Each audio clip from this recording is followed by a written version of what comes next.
Mga kababayan, andito po tayo ngayon sa parting Tacloban. So pag maririnig mo tinatawag na Alcial Return, walang iba kundi yung MacArthur.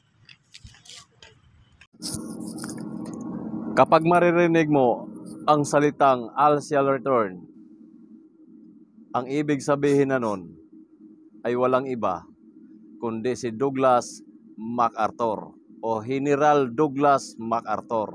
Dumating siya noong 1944 upang itaboy ang mga mananakop na Japanese.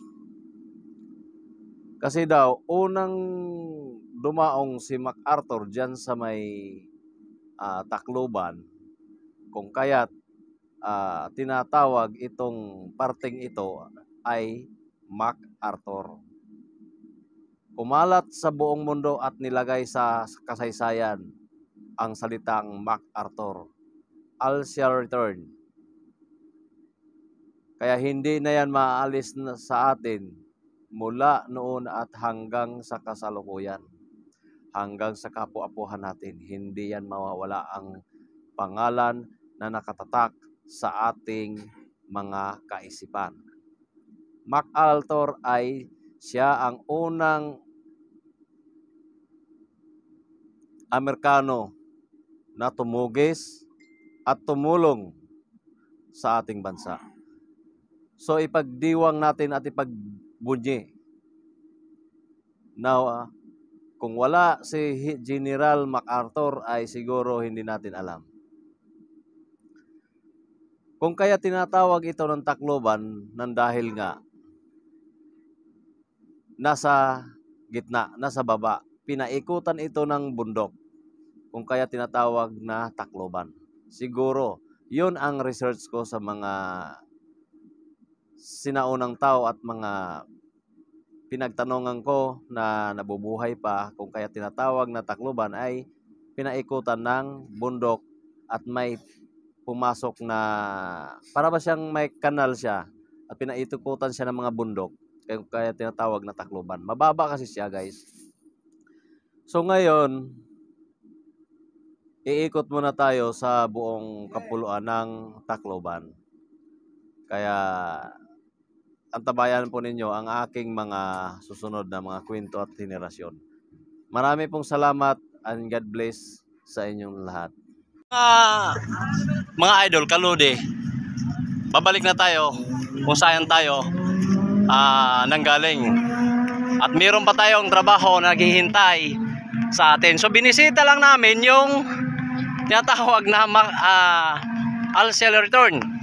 Kasi pag narinig mo yung Alcial Return ay siguradong si MacArthur yon. Ayan. Kami ngayon ng San Juanico. Papunta naman kami ng patawid kami ng San Juanico at patungong Samar at Manila. So ngayon antabay lang kayo sa susunod na mga content ko at sa sunod na video ko. Please follow my page, Hunter's Vlog. Don't forget comment down below. Please pakipindot ang bell icon at huwag kalimutang mag-comment sa baba upang update kayo sa susunod na marami kong uploads na mga video. Kasi nga itong mga video ko na ito yung mga panimula. Kasi yung dati kong page is nahack at nawala. So ngayon, gumawa ako ng panibagong page para sa mga tourist destination, tourist attraction, at sa iba pang mga gusto kong gawin sa buhay. Para naman makita sa lahat ng mga tao, particular of OFW or tinatawag na oversized Filipino worker. Para naman, kung minsan kasi hindi sila nakakauwi, kaya nanonood na lang sila ng mga video. So guys, maraming salamat sa inyong lahat.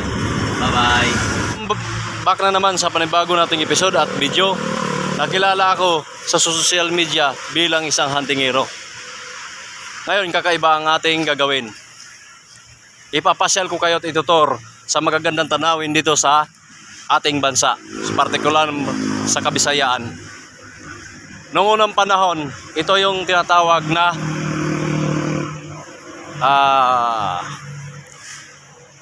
Birham Park in the Southern Leyte.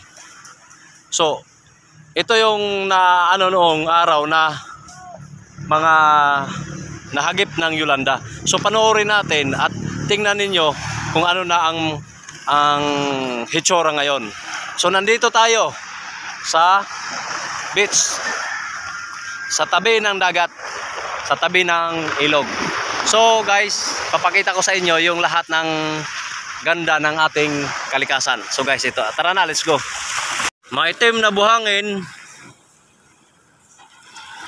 malinis, at magandang paglaruan. Kung ikaw ay hindi pa nakapunta dito, maaari mo itong puntahan dito. Nandito lang to, malapit sa Dulag, Southern Leyte. Yan. Maririnig mo yung alon na nagsiglalakihan. Yan. Kita mo nyo guys.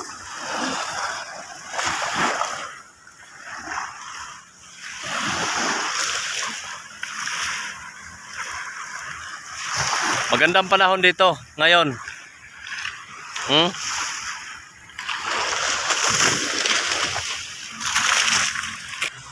So ito ngayon yung beach na ito, ginagawang tourist spot na ito ngayon dahil nga kakaibang buhangin.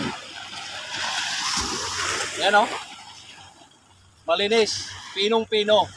So nung kasagsagan ng 2013, ito yung nahagip ng Yolanda. Ito ay maabot talaga to hanggang doon sa hanggang doon banda sa kalsada.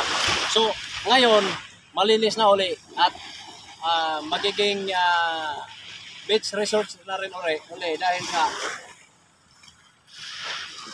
okay na ang kanyang mga buhangin. Bumalik na sa dati at normal. Ito yung tinatawag na so ngayon, kung sino man yung gustong maliligo rito, is pwede dahil sa dagat, malinis ang dagat. At walang mga coral na matutulis. Pwede kayong magdala ng bata, at mag-camping dito, guys. So ngayon, araw kasi walang bumibisita. So ang meron lang dito, Sabado at Linggo, ang maraming bumibisto rito. Kaya ngayon ay malinis ngayon.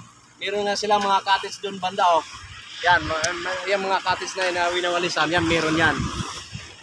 Tsaka doon din merong cottage din doon, yun oh. Nakatayo may tent. Yan. So, maraming salamat sa susunod kong video. Ituturo ko kayo sa magagandang lugar dito sa ating bansa. Maraming salamat po.